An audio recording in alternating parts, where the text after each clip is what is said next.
Can I beat Pokemon LeafGreen if I lose a Pokemon after every gym? Every time I beat a gym leader, I spin a wheel, and whichever Pokemon it lands on gets removed from my team forever. To make this even worse, I'm playing on set mode, following a level cap, and I'm using no items in battle apart from held items. I've been reading your comments, and some of you wanted something a little more punishing, so let's do exactly that. With all that in place, let's see how this challenge unfolds. I bust through the doors of Professor Oak's lab and choose our favorite green boy, Bulbasaur, which I name Herblore. Yes, that's right, and if you know, you know. Our rival Kirill once again finds a way to humiliate me with his Charmander, tells me I suck at Pokemon, and leaves. I deliver Oak his parcel, get some Pokeballs for being a good noodle, and make our first catch, a Pidgey, which we're naming Armadillo. I also stop at Route 22 and find a Mankey, which I name a Wooji. Really rolls off the tongue. Given this challenge is going to result in any one of my Pokemon having a 1 out of 6 chance of being stripped from the team after beating a gym, I need all the friends I can find, especially if I don't want to part ways with Herblore right off the bat. After spending some time with the wonderful bugs of Viridian Forest, I come away with my own Caterpie, which I named Calphite, and a Weedle that I named Catherby. This name makes perfect sense if you think about it, but drop a comment if you get where I'm going with it. After some time searching, I also find a Pikachu that I named Chinchampa. I take on some trainers and even beat Bug Catcher Doug. I heard that guy's pretty good or something like that. Our team is standing at a pretty decent spot. Herblore and Armadillo are definitely leading the show so far, but I'm pretty content with the lineup and feel like I have some versatility for the gyms ahead. We make it to Brock, and Herblore swings his vines violently at Geodude, taking it out in one hit. Onyx comes in, lands a tackle, and tanks a Vine Whip, bringing him to 1 HP. He lands a critical hit tackle, but it doesn't stop our Herblore from taking him down. Brock forks over the Boulder Badge and tells us to buckle up because it's time to spin the wheel to see who the first Pokemon of this challenge is to be axed from the team.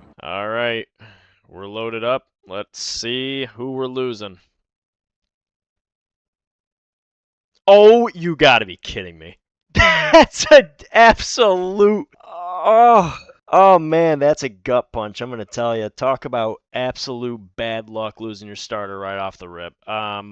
Yeah, still in utter agony, I continue on eastward to take on some trainers before entering Mount Moon. Along the way, Calphite evolves into Metapod and then into Butterfree. Hey, I learned Confusion this time. And Catherby evolves into Kakuna and then into Beedrill. I also catch a female Nidoran and opt to stop searching for a male Nidoran since it only has a 1% chance in LeafGreen and I've got yet to see it. So welcome to the team, Penance. I found a Clefairy as I was making my way through Mount Moon and named it Zenaris, but it's going in the PC as I prefer the team I've got now. Calphite wipes out the nerd and we take the Helix Fossil before making it out of Mount Moon. I stop by the Mega Kick expert who teaches a Wooji Mega Kick and says that we're now soulmates and to ignore the deluded nitwit who wants to teach Mega Punch. And you know what? Because I was genuinely surprised to see this dialogue, I decided to honor that request and moved on to Cerulean City.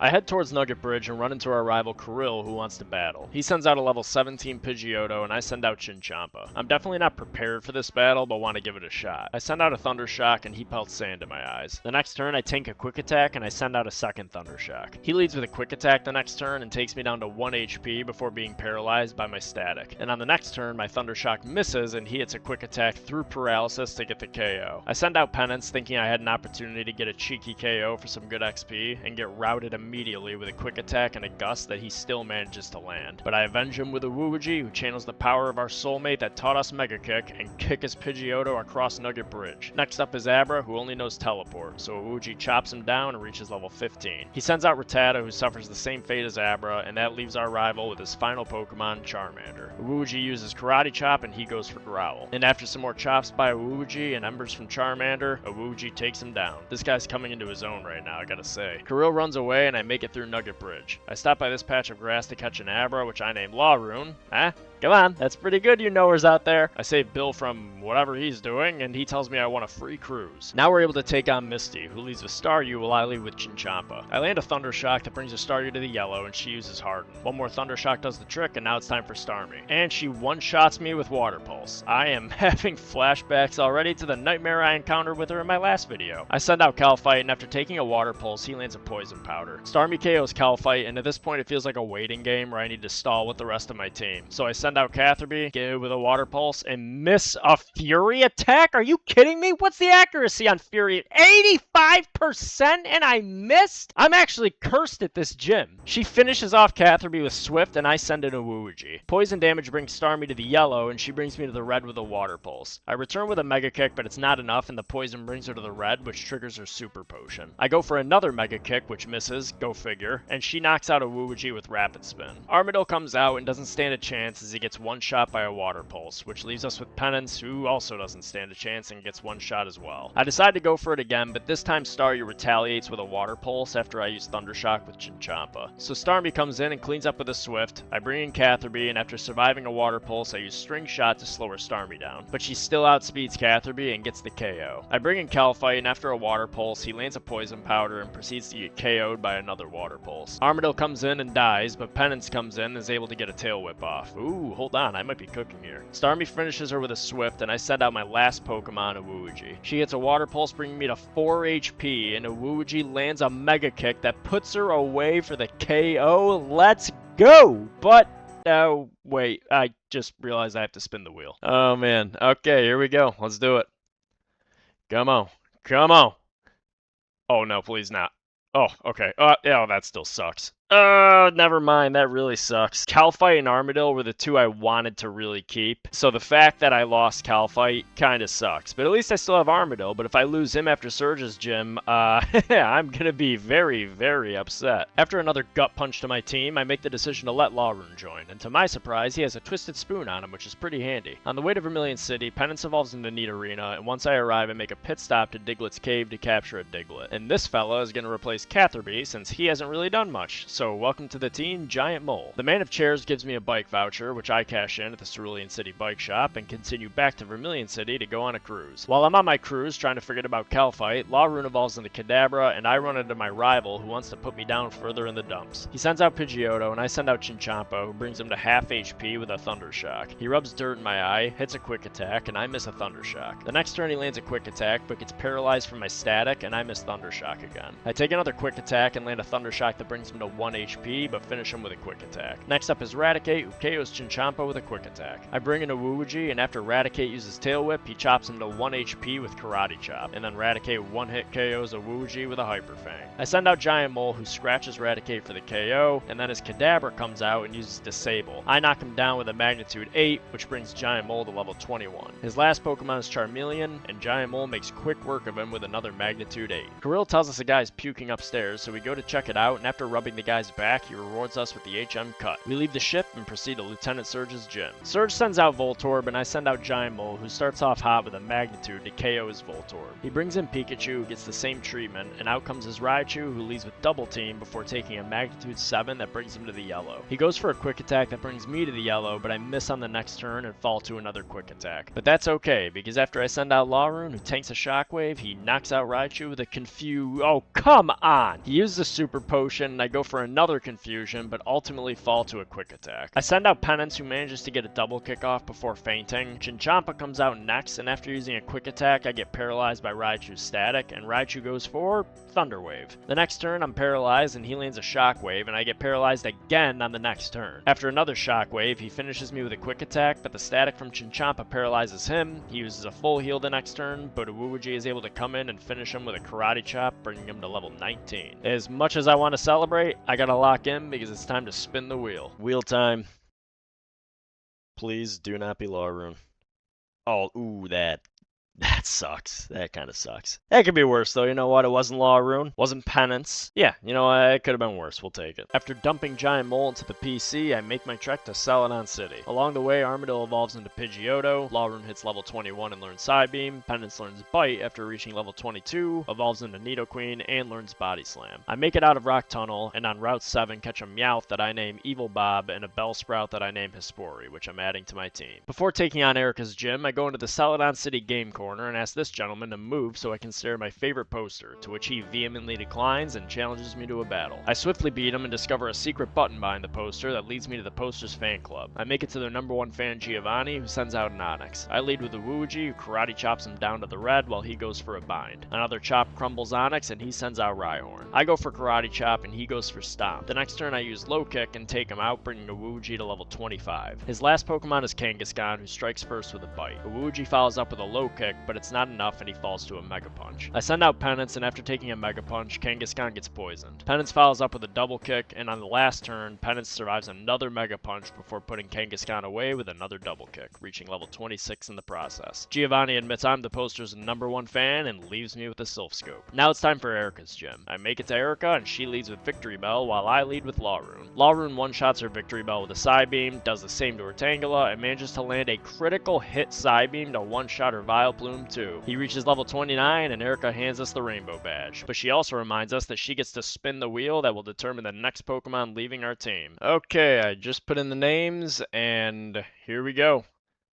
I really don't want it to be Lawrune, and it's not going to be. It's Armadillo, which, you know, Pidgeotto's cool and all, but I'm glad we didn't lose Lawrune or Penance, so I'll take it. As much as it hurts to see an OG of the team have to leave, we do have some good news, which is our newest addition to the team is right here in Celadon City, which is a level 25 Eevee that is conveniently placed on this table for us. Or is it? I'm not really sure if we just stole this Pokemon or not, but as of right now, a water type would be pretty cool for the team, so we take it and we're going to name him Waterune. After buying a Water Stone, I evolve him into Vaporeon, and I also buy a Thunderstone while I'm here for Chinchompa, but we'll hold off until he learns Thunderbolt at level 26. Before leaving Celadon, I visit this old woman who gives me tea to share with the guards. I then head east to Route 8, and on the way to Lavender Town, Chinchompa reaches level 26, learns Thunderbolt, and evolves into Raichu. I make it to Lavender Town, enter the Pokemon Tower, and run into our rival Krill, who wants to kill my Pokemon. But Chinchompa has other plans for him. He manages to fry his Pidgeotto, Gyarados, Execute, Kadabra, and Charmeleon like it was nothing. Like it was just a trip through Viridian Forest. Except for Bugcatcher Doug, we don't really talk about him. He rushes to the hospital, and I continue upstairs until I reach the ghost of Marowak. I tell it about the cool cruise I was on earlier and how it should go there instead, so I give it a lift over there with a water pulse and head upstairs to fight off the thugs that are now holding Mr. Fuji hostage. He rewards me with a Pokeflute, so I head south to Route 12 and wake up a Snorlax with it, which I capture and name Bandos. For now, he's gonna chill in the PC, but the next Pokemon I lose after Koga's gym will be replaced by him. I realize here that I need the item finder to pick up the leftovers that he leaves behind here, so I capture 6 more Pokemon, get the item finder, and pick up the leftovers, which I give to Waterune. During that journey, Esporia evolves into Weepinbell, and then I make a stop back at Celadon and west into Route 16 to get the HM Fly. And although no one on my current team can use it, I give it to a Spearow I caught to make traveling just a bit easier when needed. Before I fly to Vermilion, I knock out the other Snorlax to grab more leftovers and give them to Penance. I then battle a flurry of trainers along routes 12, 13, 14, and 15 before finally making it to Fuchsia City. Ignore the poison, that's just Waterune hanging on for dear life. I enter the Safari Zone to get the HM Surf, Gold Teeth, and a Quick Claw. I teach Surf to Waterune and enter Koga's gym to claim our 5th badge. I make it to Koga, and he leads with a Coughing, and I lead with Lawrune, who one-shots his Coughing with a Psybeam. He sends out Muck, and a Psybeam brings him to the yellow while he goes for Minimize. Lawrune misses the Psybeam, and his Muck goes for another Minimize, but this time Lawrune lands a Psybeam that takes him out and reaches level 36. And guess what that means? We get Psychic, and it could not have came at a better time as he sends out another Coughing, and Lawrune poops it away with a Psychic. And out comes his ace, a level 43 Weezing, which Lawrune takes out with ease using his newly learned Psychic, leaving us the victors against Koga. I'm going to be honest with you, it is going to hurt me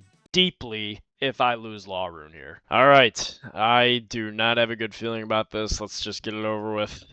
Oh my god, just... Oh, no, you gotta be kidding me. Yeah, oh my... Why? Why? Of all the... Why? It couldn't have been Hespori? Why?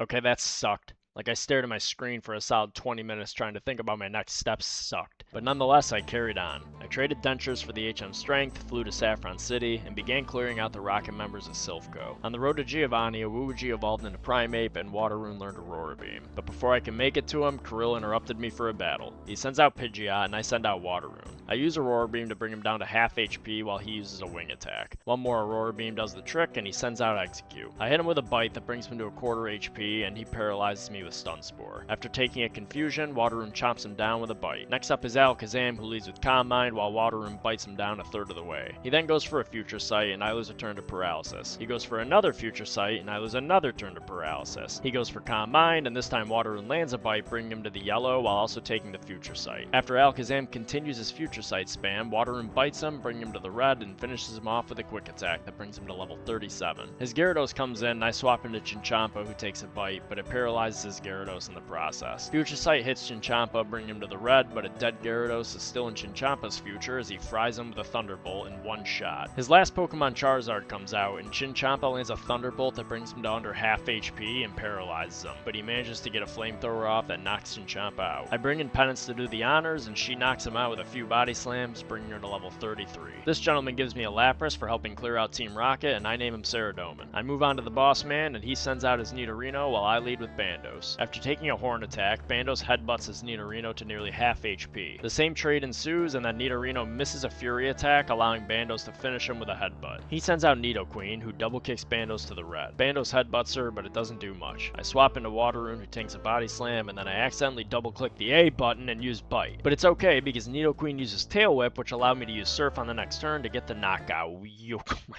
gosh, come on, like what are we doing here? She uses Poison Sting thankfully, and I clean up with a quick attack. Bandos levels up to 31 and he sends in Kangaskhan. Waterune uses Surf and she lands a mean Mega Punch, putting me to the yellow. I go for another Surf, which brings her to the red, and she goes for a Tail Whip. Waterune finishes her with a Surf, and Giovanni sends out his last Pokemon, Rhyhorn, who gets one shot by a Surf from Waterune, bringing him to level 38. Giovanni takes a hike, and the president of Silphco rewards me with a Master Ball. With Team Rocket out of town, I decide to take on the Fighting Dojo, and after clearing through everyone, I choose Hitmonchan and name him Torag. I also pick up the Psychic TM. I used to have a Pokemon that knew Psychic. And then I make my way to Sabrina's gym. I reach the Spoonbender, and she leads with Kadabra.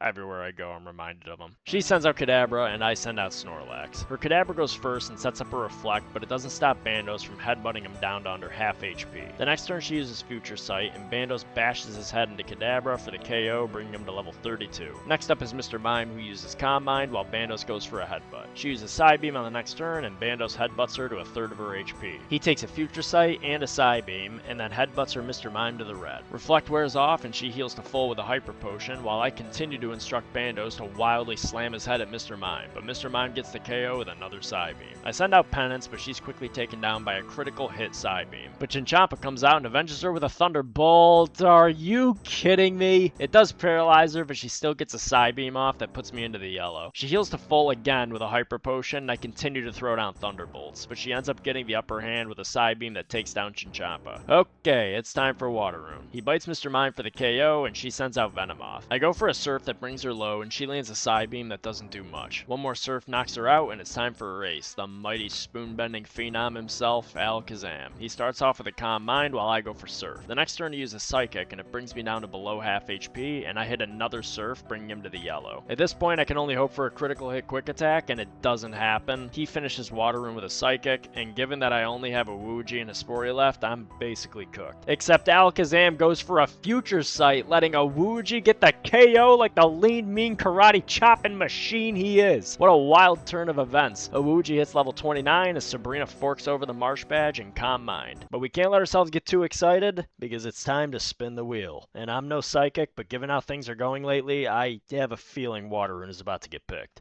Here we go. What is it gonna be? Chinchompa. It could be worse, I guess, but it still kind of sucks. Okay, so I was wrong. It wasn't Waterune, which is good, but it was Chinchompa, who was a strong member for the team, which is bad. Nonetheless, it's time to move on. I fly to Pallet Town and fish for a new friend, Staryu, which I named Ruby. I surf south and make it to Cinnabar Island, where I revive Omanite and name him Kraken. While I'm here, I remember that I could get the old Amber to revive Aerodactyl, so I fly to Pewter City, get the old Amber, fly back to Cinnabar Island, and revive Aerodactyl, who I named Vorkath. And he's going to be joining our team to replace Chinchompa. He's only level 5, so it's going to be a bit tricky, but at this point, I think what I'll do is just use rare candies once I'm at the Elite 4, just to make the gyms leading up to it a bit more challenging by being underleveled. So if he makes it through Blaine and Giovanni's gym, that'll probably be a lot more useful, but until then, we'll see how it unfolds as we get these last 2 badges. I enter the Pokemon Mansion, grab the key to the gym, and before I enter, I teach Dig to Penance so she can get in on some of the action in this gym. I make my way to Blaine and challenge him to a battle. He leads with Growlithe, and I lead with Penance. I go for a Dig that brings him to the red, and he lands a Fire Blast that brings me close to half HP. The next turn, he uses a Hyper Potion, and I use Body Slam, followed by another Dig that gets the KO. He sends in Ponyta next, and Penance hits a Dig that brings him to the yellow. He retaliates with a Fire Blast, and on the next turn I use Body Slam, which brings him to 1 HP, allowing him to get another Fire Blast off. The good news is that it forces him to use his last Hyper Potion, which was what I was hoping for. The bad news is I use the same 2 moves again, expecting a different outcome, and it brought him to 1 HP again. Shocker. Which allowed him to get another Fire Blast off before putting Ponyta in the dirt. His Rapidash comes out and goes first to knock out Penance with a Fire Blast. I send out Waterune, who tanks a Fire Blast and hits Rapidash with a Surf that KOs it with a critical hit, bringing him to level 40. His last Pokemon is a level 47 Arcanine. Waterune strikes first with a Surf that brings him to the red, and he goes for a takedown. One last Surf washes away his Arcanine, which means we're the proud new owners of the Volcano Badge. It also means we get to spin the wheel again! Whoopee! Alright, back at it again, 7th gym in the books, and we are spinning the wheel. Oh, okay. Listen, I don't mean to be crass and root for the fact that Awuji is going to be leaving the team, but I'm certainly glad it ain't Waterune. I'll tell you what, Blaine's got some great touch when it comes to spinning that wheel, and if we can get that same kind of luck with Giovanni, we should be in great shape. That being said, we do need to add a new member to the team, and I don't want to be that guy by just putting in a garbage Pokemon as a filler in hopes of stockpiling a good one ahead of the Elite Four, so I'm going to put in Lapras. Because even though I have a strong water type in Vaporeon, Lapras is an absolute unit, and that was on full display in another video I did where I didn't catch any Pokemon, which you can go ahead and check that out if you wanted to see how the story unfolded. Anyways, this will help keep the stakes high and make things interesting ahead of the Elite Four. I fly to Viridian, bust through the doors of Giovanni's gym, and challenge the boss man to one final battle. And as much as I'd love to tell you how much of a nail-biter it was and all of the ups and downs, it was quite literally the easiest battle this entire run as Waterune one-shot every single one of his Pokemon with Surf. And with that, Giovanni gives us our last badge and we are ready to take on the Elite Four. But before we do, we gotta spin that wheel. 8th badge acquired, you know the drill. We're spinning it. Oh man. Oh man. Oh man. Oh man. Oh man. Oh, that hurts. Oh man, that hurts. Wow, that. What? How stupid of me to think for even a split second that I would get a second break here from this wheel of pain and lose someone other than Waterune. You know, it's not all bad though. We do have some solid team members, and I think we need to give a standing ovation to Penance because she managed to stay with the team ever since we added her ahead of the Cerulean City Gym battle. So the final question is, who will fill out the empty slot in our team? And I think I have the perfect way to decide. We lost 8 Pokemon throughout this challenge from this wheel, and what we're going to do is use this wheel with all the Pokemon in the PC that I got throughout the challenge to decide who's going to join us. I don't want to cheese my way into finding a strong one. I'm just going to utilize what I found throughout this journey to bring life back to my team after all the death this wheel has caused. Okay, so I have 12 Pokemon sitting in my PC right now that I've acquired throughout this journey. I didn't think it was going to come to this, to be honest with you. It just feels like a poetic way to end the challenge after losing so many Pokemon on this team that I really liked. So let's spin this wheel and see who is joining us. And we have... Oh,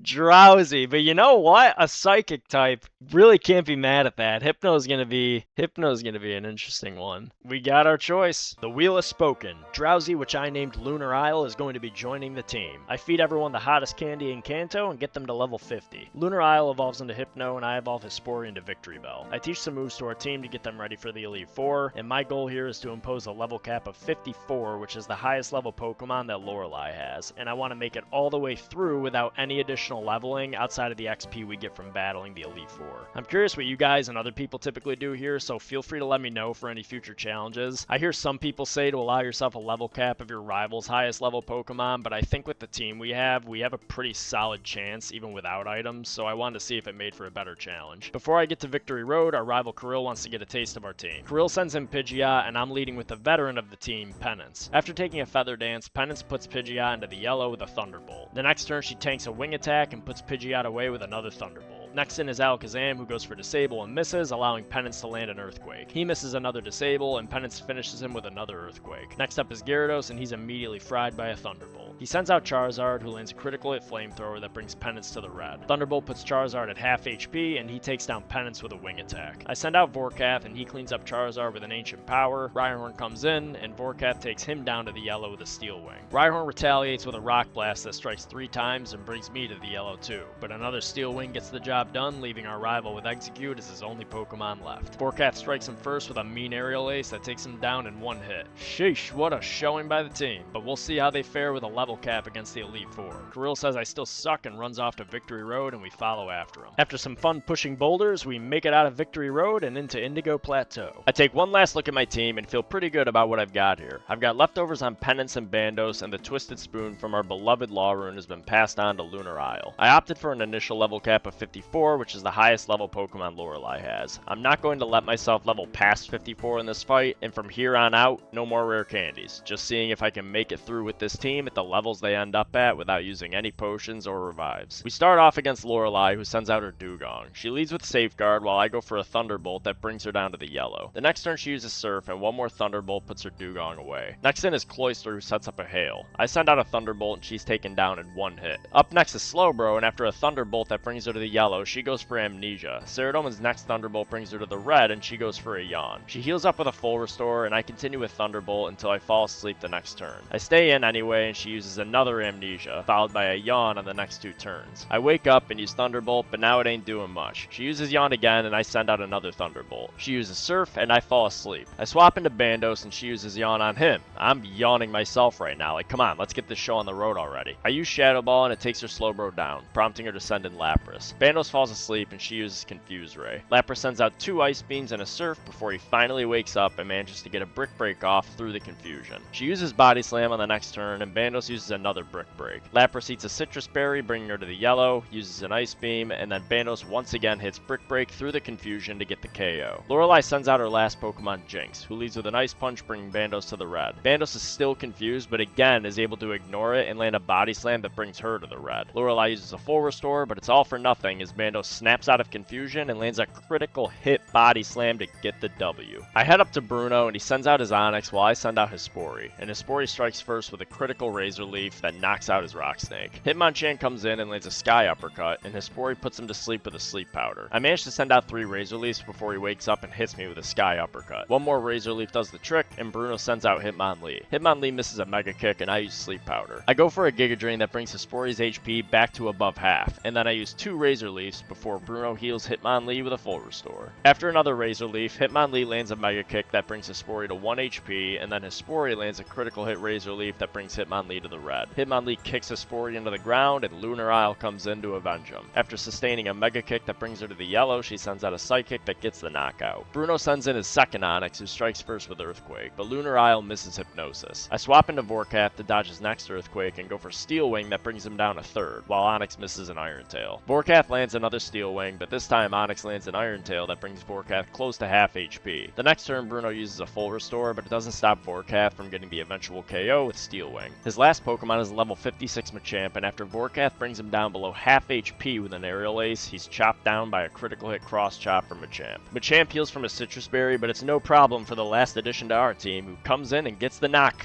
Oh my... Oh, thank God he missed the Rock Tomb. And gets the knockout with Psychic. Next up is Old Lady Agatha, who sends out a Gengar while I lead with Bandos. She goes first with Confuse Ray, and Bandos hits himself in confusion. The next turn she uses Double Team, and Bandos lands a Shadow Ball that brings her to the red. She heals to full with a full restore, and Bandos fights through confusion again to land a Shadow Ball that brings her to the yellow. She uses another Double Team, Bandos snaps out of confusion, but misses this time. She uses another Confuse Ray, and Bandos hits himself. She opts for a third Double Team, but it doesn't stop Bandos from sending that Shadow Ball right through Gengar, securing the KO. She sends out Golbat, who uses Air Cutter, and Bandos hits her with Body Slam. The next turn she gets a critical hit Air Cutter, and Bandos snaps out of confusion and beats down her Golbat with another Body Slam. Arbok comes out, intimidates Snorlax, and hits him with Sludge Bomb. Snorlax retaliates with Body Slam to bring her down a third of the way. She then uses another Sludge Bomb, bringing Snorlax to the red, while Snorlax continues to hurl his body at the snake, leaving her with a third of her HP remaining. Snorlax is knocked out by Iron Tail, and Lunar Isle comes in and takes a Sludge Bomb that brings her to half HP before knocking out Arbok with a Psychic. Agatha sends in her level 58 Gengar, who strikes down Lunar Isle with a Shadow Ball. I bring in Ceradoman, and her Gengar misses a Hypnosis while I go for Surf. She uses Sludge Bomb in the next turn, and Ceradoman lands another Surf that brings her to the red, triggering her Citrus Berry, which which brings her into the yellow. This time her Gengar lands a Hypnosis, and she uses Nightmare. She follows it up with a Sludge Bomb, and unfortunately Cerulean never wakes up and falls to Gengar. I send out Vorkath, who outspeeds her Gengar, and strike her down with an Aerial Ace. Her last Pokemon is Haunter, and Vorkath lands a Rock Slide that brings her to the yellow and flinches her. She heals up to full, but it doesn't stop Vorkath from putting her away with 2 Aerial Aces. Before heading to Lance, I heal the team and move the leftovers from Penance onto Cerulean. I want Penance to get some spotlight against Lance, so I give her the Quick Claw and hope she can go first before his Dragonite, assuming she makes it there, of course. I walk up to Lance and we begin battle. He leads with Gyarados, and I send him Penance. He leads with a Bite, and Penance zaps Gyarados down to the red with a Thunderbolt and leaves him paralyzed. Lance uses a full restore, and Penance sends out another Thunderbolt, which brings him to the yellow this time. He uses Dragon Rage, and Penance finishes Gyarados with one more Thunderbolt. Lance brings in Aerodactyl, and Penance brings it to half HP with a Thunderbolt. Aerodactyl goes for Wing Attack and is poisoned from Penance's Poison Point. Unfortunately, on the next turn, Aerodactyl uses Hyper Beam, which knocks out Penance. Cerulean comes in and is able to wash Aerodactyl away with a Surf. Dragonair comes in and goes for Outrage, while Cerulean shoots out an Ice Beam that brings it to 1 HP. Dragonair continues its Outrage, and Cerulean secures the KO with another Ice Beam. Lance sends out his second Dragonair and uses Dragon Rage. And this time, Cerulean lands a one-hit KO Ice Beam, which leaves him with Dragonite as his last Pokemon. Dragonite goes for Safeguard, which allows Cerulean to strike him with Ice Beam, and it ends up being a one-hit KO. How did his first Dragonair survive that Ice Beam? Somebody needs to study that thing. Cerulean levels up to 55, and Lance congratulates us, but it's short-lived as we're told that Kirill is hiding in the back room and he needs us to get rid of him. We meet face-to-face with Kirill, and...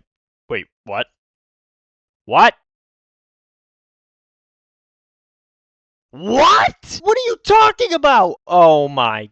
Well, it appears as though the wheel had one last spin in it, and we're going to be without Cerulean for this battle, so... Yeah. Well, here we go. No excuses. Let's try and put this challenge to rest. Kirill sends out Pidgeot, and I lead with Vorkath. And Vorkath starts out the battle hot with Rock Slide that ends up being a critical hit to get the knockout. Up next is his Gyarados, who ends up getting flinched from a Rock Slide by Vorkath. He goes for another Rock Slide, bringing him to the yellow, and he flinches again. Kirill uses a full restore, and Vorkath continues throwing rocks at him, but misses on his second turn. But thankfully, his Gyarados misses a Hydro Pump. Vorkath brings him to the red with another Rock Slide, but this time Gyarados lands a Hydro Pump, and it takes him out in one hit. I send in Lunar Isle and set up a Calm Mind thinking he'd use a full restore, but he doesn't and goes for Dragon Rage. The next turn he uses Thrash, which brings me to the low yellow, and a Psychic takes him out. I guess I don't understand how full restore works in these battles, but anyways, he sends out Charizard, who slashes Lunar Isle, which prompts me to send in Penance. Penance goes first thanks to Quick Claw, and he hits him with a Thunderbolt, but he retaliates with a mean Fire Blast that brings Penance down to the yellow. He lands another Fire Blast, and Penance is gone. Ouch. Things are looking rough. I send out Bandos, and Charizard continues to land Fire Blasts. I hit him with a Body Slam, and it triggers a Citrus Berry, and then he lands another Fire Blast, bringing Bandos to 60 HP, while another Body Slam brings him to the red. He uses a full restore. I go for a Body Slam, but he hits me again with another Fire Blast, leaving me with only Hesperia to take down our rival. He uses Fire Spin, and I poison him with Poison Powder, but the next turn he finishes Hesperia with a critical hit Aerial Ace. Oh wait, look at that! It's a coupon for a free wheel spin refund, and oh look, it doesn't expire until tomorrow! So I send in Cerulean, and after taking an Aerial Ace, he extinguishes Charizard with a Surf. Next up is his Rhydon, and Cerulean takes care of it with ease using a Surf. He's down to 2 Pokemon and sends out Executor. His Executor goes first, but misses a Sleep Powder, which allows Cerulean to bring it to the yellow with an Ice Beam. The next turn he uses a full restore, and Cerulean sends out another Ice Beam that frees his Executor. Kirill uses another full restore. Geez, I really don't feel guilty about that coupon anymore. And Cerulean brings him to the yellow once again with an Ice Beam. But on the next turn, Executor lands a Sleep Powder. He goes for Giga Drain, which brings Cerulean to half HP. Not looking good. We need to wake up here or it's over. And we do! Cerulean wakes up and knocks out Executor with an Ice Beam. His last Pokemon, however, is Alakazam. We really need a miracle here. Alakazam goes for Psychic, and a Surf from Cerulean doesn't even bring him to half HP. One last Psychic from Alakazam comes in, and Cerulean falls, leaving us defeated, embarrassed, and ashamed. But for the heck of it, I wanted to see if I could do it a second time around, and if you thought that first one was nuts, well, you get a load of what happens here. This time I lead with Penance against his Pidgeot, and get to strike first with a Thunderbolt thanks to Quick Claw. He uses Aerial Ace, and on the next turn, he sends out another Aerial Ace while I bring him to the red with a Thunderbolt. But then he swaps into Rhydon. What the heck? Since when did Kirill have motion like that? I swap in Hesperia, who survives an Earthquake, and use Giga Drain, which ends up being a critical hit to get the knockout. He sends out Alakazam, and I swap into Lunar Isle. His Alakazam uses Future Sight, and then Psychic on the next turn, while I go for Shadow Ball, bringing him to a quarter of his HP. He uses another Psychic, and Lunar Isle takes him out with a Shadow Ball. fall. Gyarados comes in and Lunarile takes the Future Sight attack, bringing him to 57 HP. Gyarados puts Lunarile away with a Thrash, and I send out Penance. After taking another Thrash, Penance hits him with a Thunderbolt, which brings him to the yellow, but he ends up falling to another Thrash. I bring in Vorkath, and Gyarados gets confused from Thrash, and Vorkath misses his Rock Slide, but Gyarados hits himself in confusion. I went for Aerial Ace thinking he wouldn't heal, but he did. I send out Rock Slide on the next turn, and he blasts me with Hydro Pump, but Vorkath survives at 4 HP. But like an idiot, I got lulled into using Aerial Ace again while he was low, just for him to heal to full again. I send out Rock Slide, which brings him to the yellow, but he flinches. This time Aerial Ace puts him away, and he sends out Executor. Vorkath sends out Aerial Ace, bringing him close to half, and Executor misses Egg Bomb. That allows Vorkath to get off another Aerial Ace, bringing him to the red before falling to his Egg Bomb. I send out Bandos, and Krill heals Executor to full. But Bandos lands a Body Slam that paralyzes him. Wait. Why didn't I use Shadow Ball? Why didn't I use Shadow Ball? Oh my. I continue using Body Slam until he puts me to sleep, and then I realize I have Shadow Ball and use it when I finally wake up. He brings in Pidgeot, who he heals to full, and I use Rest. Pidgeot sends out 3 Aerial Aces before I wake up and land a Body Slam. At this point, my thought was, I can only win if I knock out his Pidgeot and stay somewhat near full HP to be able to survive against Charizard. So I use another Rest to get back to full HP and hope for an early wake up. He ends up using Feather Dance, which sucks for me, but then it hit me. I still have Hespori to switch into. So I continue to stall with Rest until I'm in a comfortable enough position to take on Charizard, and then the craziest sequence of events happens. I wake up and use Body Slam, which after 2 Feather Dances isn't enough to KO him, but paralyze Pidgeot. And then he uses Whirlwind, which would have been absolutely perfect, but it brought out Cerulean, who I can't use. So I swap into Hespori, and Pidgeot kicks sand in his eyes. Hespori misses a Razor Leaf, and he uses Feather Dance. For context, I think he's out of Aerial Aces at this point. This time, Hespori lands a Razor Leaf, which leaves him with Charizard. Finally, Charizard makes quick work of Hespori with an Aerial Ace, which means it's time. Bandos versus Charizard. Charizard lands a Fire Blast that brings Bandos close to half HP, and Bandos retaliates with a Body Slam that doesn't get him to half HP. Charizard lands another Fire Blast, and now we need a Paralysis from Body Slam, which we don't get. It all comes down to this. Charizard needs to miss Fire Blast, but he doesn't, and KOs Bandos. Oh, look at another coupon! Oh, now he misses? Are you kidding me? Well, Cerulean comes in and gets the win, though I'd say it's an undeserved W. But you know what? It made for an exciting challenge. I was worried it was going to be too easy, given how the Elite Four battles went, which made me want to do one more wheel spin before the rival, and I definitely got a challenge out of it. I'm by no means a professional at this, as you can probably tell, but I like pushing the boundaries and trying new things. Let me know if there's something you want to see me try next, and until then, I'll catch you guys later.